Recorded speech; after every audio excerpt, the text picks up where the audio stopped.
মিথুন রাশির জন্য ৩টি সুখবর এবং ৩টি সাবধানতা।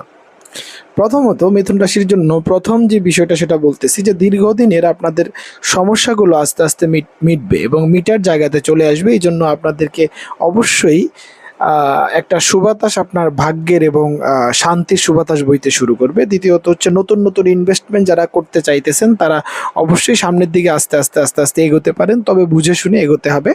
তৃতীয়ত হচ্ছে শিক্ষা এবং ব্যবসায় নতুন যে কোনো উদ্যোগ আপনাকে কিন্তু সফলতা দেবে। শিক্ষা ক্ষেত্রে এবং ব্যবসা ক্ষেত্রে নতুন নতুন উদ্যোগ অবশ্যই আপনার জন্য সুখকর এবং সফল হবে। এবার ৩টি সাবধানতা। প্রথমত কথা হচ্ছে গৃহ এবং বাহন সংক্রান্ত যে কোনো সমস্যা বা জটিলতা আপনার তৈরি হতে পারে। গৃহ এবং বাহনের বিষয়ে খুব সাবধান থাকতে হবে এবং নিজস্ব বাহনে চলাফেরার ক্ষেত্রেও সচেতন হতে হবে।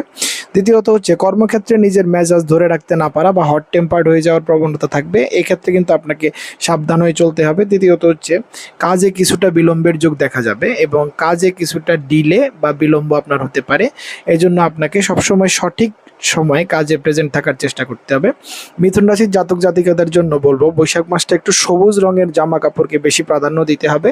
সবুজ রঙের জামা কাপড় বেশি প্রাধান্য দিতে হবে এবং গণেশ মন্ত্র স্মরণ করতে হবে এবং সিদ্ধিদাতা গণেশায় নমঃ বা ওম গম গণেশায় নমঃ গং গণেশায় নমঃ মন্ত্রে গণেশ দেবকে স্মরণ করতে হবে।